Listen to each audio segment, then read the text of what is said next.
Hey guys, Tumutworks, Hyundai Tucson tayo. Ayan, issue pala nito ay check engine. Hindi nakakalayo. Layo ng Batangas. Ayan, start tayo. All goods naman siya. Bakit hindi ba na-start? Ayan, ayan, nakita nyo, check engine siya. Alamin natin yan, gagamitan natin ng scanner. Ayan, ito, concern ni sir, ay may ingay din pala. May ingay din pa yun. Concern dito ni sir ay hindi siya nakakalayo. Sa una, okay.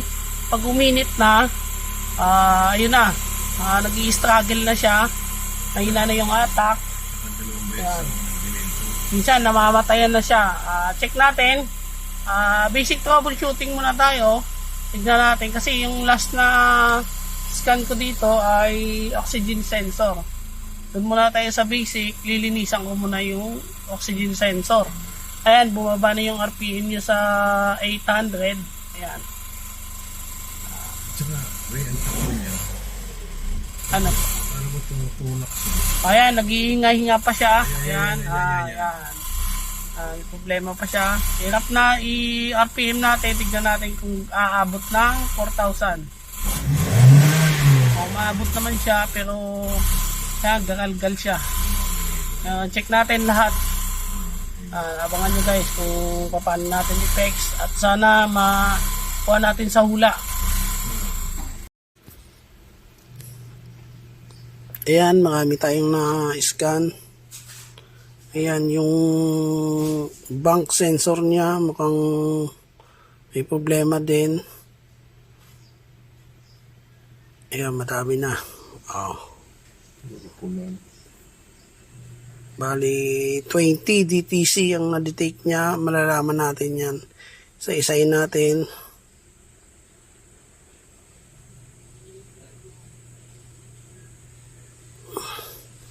Absolute sensor. Ito kasi hindi pa ito nalinisan talaga yung total body nito kaya hindi pa talaga napakadami. Napakadumi niya talaga. Napakatagal na taon nang binilang yan. Hindi nakakita ng ano. Hey guys, Tumutworks, ayan, napakaganda na, wala nang check engine, airbag na lang, sabi ni sir, pinatay daw nila yung airbag na yan dati. Mayroon na akong nabasang DTC dito, 6 na lang, pero all goods na siya.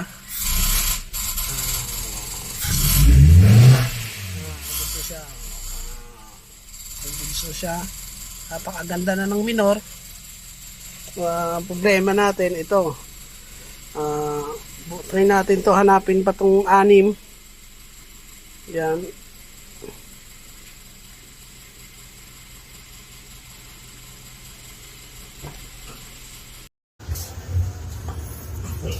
Ayun, sobrang dumi na yung oxygen sensor niya. Kaya may lumalabas doon. Check natin ito kung may continuity yung hot niya. Dalawang magkasing kulay. Yan, dalawang puti. Yan, yung isa bunot pa, nakabunot yung isa, Yan, nakapasok siya. Tignan natin yan kung may continuity. Tetest natin. Pagka may continuity yan, ibig sabihin, good pa. Yan, ito yung oxygen sensor ko. Yung oxygen sensor niya. Lilinisan ko na rin yung map sensor niya. Pero yung map niya, medyo malinis pa. Yung total niya, ayan, yung total niya, ayan, medyo madumi na rin, dumi na. Ganito, pag after mag-scan, ganito yung sistema ng troubleshooting ko, nililinis ko muna lahat ng mga sensor. Kung mawala, baka madumi lang. Kung talagang may check engine pa rin lumabas, aalamin natin kung ano talaga yung sira. Oo, basta yung basic kasi ginagawa talaga dyan, nililinis natin yung mga sensor niya. Opo, tapos yung spark plug, lilinisan din yan. Tapos start natin, alamin natin kung mawawala. Tapos under observation hanggang sa makuha natin yung problema. Okay na. Dito. So, yan, nagtitest drive tayo ng Honda. Honda. Hyundai Tucson. Ayan, test drive natin. Ito yung marami tayong nabasa. Naglinis ako ng mga throttle body. Okay. Tapos, camshaft sensor, oxygen sensor, map sensor. Ayun. Tapos, nag-data scan, reset. Napakaganda na ng takbo. All goods na.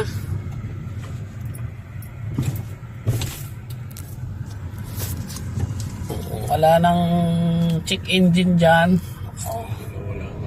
Yung airbag dati pa daw yan. Kasi parang tinanggal ata yung sensor nun sa baba. Wala nga yung kulay yellow. Yung kulay yellow, yun sir, yung engine, check engine niya. May problema kasi sa oxygen sensor niya dahil yung isang wire hindi nakakontak, nakalubog. Ngayon, under observation tayo, or good na siya. Yan, sa mga naka-Hyundai Tucson dyan, chat nyo lang ako kung gusto nyo magpagawa. Ayan, si Sir, ayan, isa siyang doktor. Salamat sa tiwala, Sir, Salamat, Ray. Kung hindi sa'yo. Recommend pala to ni Ma'am Rose din, na taga rito din siya. Gusto tayo. Sir, ito sir, under observation tayo kung babalik pa o hindi. 3 months bibigyan kita. 3 months under observation. Malaking tulong. Siguro kasi magmaneho ka ng